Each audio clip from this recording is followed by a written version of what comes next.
J'ai du saucisson. J'arrive, hein, je me dépêche. Vous laissez sur pause. Après une journée de travail, Laurent, 38 ans, employé de banque, aime bien faire plaisir à son fils et ses amis avec un bon plateau télé. On va pouvoir se mater regarder le reste du film. Chez lui, comme chez beaucoup d'entre nous, pour les soirées entre mecs, le menu est un grand classique. Pizza, saucisson, chips, saucisses cocktail. Des cacahuètes, c'est important, des cacahuètes. Un plateau pas très diététique. Mais ça ne gêne pas vraiment Lucien. On fait pas vraiment attention à ce qu'on mange, on se goinfre un peu. Parce qu'on est devant la télé, on est pris par le film et on regarde pas, mais c'est sympathique et convivial, donc ça nous gêne pas trop.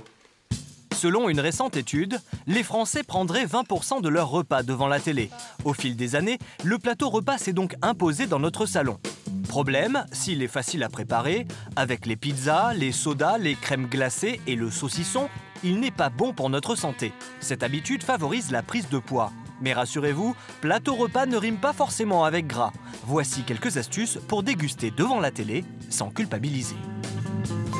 Audrey est nutritionniste. Selon elle, le trio classique chips, saucisson, cacahuètes est un véritable cocktail maléfique. Dans nos grands classiques du plateau repas, donc il y a nos chips. Alors il faut savoir que c'est quand même assez riche en acides gras saturés et en sel. Il n'y a rien de plus mauvais, on va dire, pour le cœur. Notre autre grand favori du plateau repas, plateau télé, le saucisson, qui s'allie très bien aux chips. Mais alors là, on est dans une explosion de compteurs et de calories et d'acides gras saturés. Donc là, il n'y a rien de mieux pour boucher les artères. Quant aux cacahuètes... Donc si par exemple on prend nos cacahuètes, dans l'équivalent d'une petite poignée, on a l'équivalent d'une cuillère à soupe d'huile. Pour Audrey, manger devant sa télé pose également un autre problème. Captivé par l'écran, on ne se rend pas toujours compte des quantités avalées. Donc si on prend l'exemple de nos pots de glace, si je vous mets devant une table et que je vous donne une cuillère, au bout de 3 ou 4 cuillères, vous allez facilement vous arrêter, alors que ce même pot de glace devant la télé, en quelques minutes, il est complètement englouti. Oubliez donc les produits apéritifs ou trop sucrés et écoutez attentivement les conseils d'Audrey. Mes conseils pour un plateau repas équilibré, ça commence déjà au niveau des courses. Donc pour avoir tout ce qu'il faut pour votre organisme, troquez le saucisson par des tranches de poulet et de dinde. Troquer les chips et cacahuètes par des crudités pour avoir un apport en vitamines et minéraux et diminuer cet apport en acides gras saturés. Et troquer le soda par de l'eau. Cela peut sembler un peu triste pour un plateau repas. Mais vous allez voir que l'on peut tout à fait composer un plateau diététique sans pour autant sacrifier le goût. Vous voulez manger quoi ce soir? Des brochettes mozzarella. Si Manon et Julien sont aussi enthousiastes pour aider à préparer le dîner, c'est parce qu'à la maison ce soir, c'est plateau télé. Et pour Cécile, leur maman, c'est l'occasion d'initier ses enfants à une cuisine équilibrée. N'est-ce pas Manon? La cuisine, c'est meilleur quand c'est nous qui la faisons. Pour les enfants, ils font beaucoup de sport, mais il faut quand même qu'ils mangent la plupart du temps équilibré. Ce soir, Cécile et ses enfants réalisent un plateau ludique, léger et facile à préparer. Brochette de tomates cerises mozzarella, 50 calories.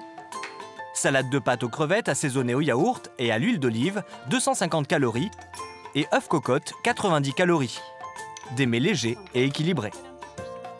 Allez, bon appétit tout le monde. Bon appétit. Bon appétit. Tiens, on a du féculent, on a des légumes, des fruits, de la viande, un petit peu de crevettes, des protéines. Je pense qu'on est bien. Mais composer un plateau repas goûteux et équilibré, ça n'est pas donné à tout le monde. Nous avons donc proposé à Laurent, son fils et ses amis, de suivre un cours de cuisine avec Eric, un chef très créatif. Bon, l'objectif pour nous, c'est de changer un peu nos habitudes. Ok. Tu vois, on s'installe devant la télé. Ouais. Voilà, saucisse, voilà, pizza, il y en a marre. Bah écoute, je te propose un petit plateau télé. Hein. On va travailler différents produits. On va faire équilibrer légumes, féculents, produits laitiers. Une fois les tabliers enfilés, le cours de cuisine peut commencer. Donc première étape, on va travailler sur la salade de carottes. Un mélange carottes, copeaux de radis en entrée. On est bien loin des habituels chips du plateau repas des garçons. L'ensemble est copieusement arrosé de citron et d'un filet d'huile d'olive. Là, ça croustille pas, mais ça croque. Ok, ça croque, c'est ludique, et puis c'est coloré. Pour le calcium, Eric agrémente sa salade d'un chèvre frais auquel il ajoute du miel pour gommer l'amertume et quelques échalotes finement émincées. On va s'amuser à faire des petites boules qu'on va paner dans un petit peu de graines de sésame pour le croquant. Mais conscient que les carottes et la salade ne suffiront pas à rassasier les garçons, Eric leur propose un plat un peu plus consistant. Un wrap au guacamole. L'avocat que l'on étale sur cette galette de blé est en plus un excellent anti-cholestérol. On roule, on coupe et c'est un mini sandwich un peu sympa.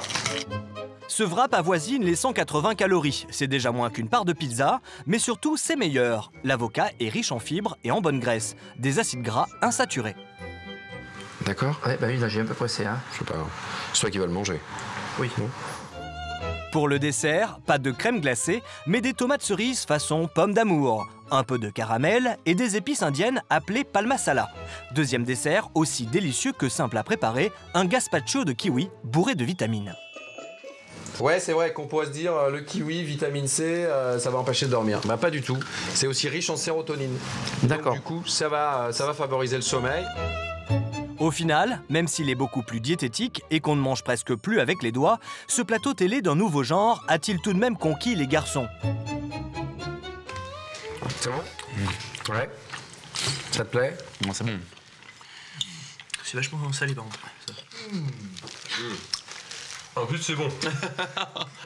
Même les adolescents sont convaincus par ce plateau repas nouvelle version. Une preuve de plus qu'il n'est pas si compliqué d'abandonner les sodas, les chips et le saucisson.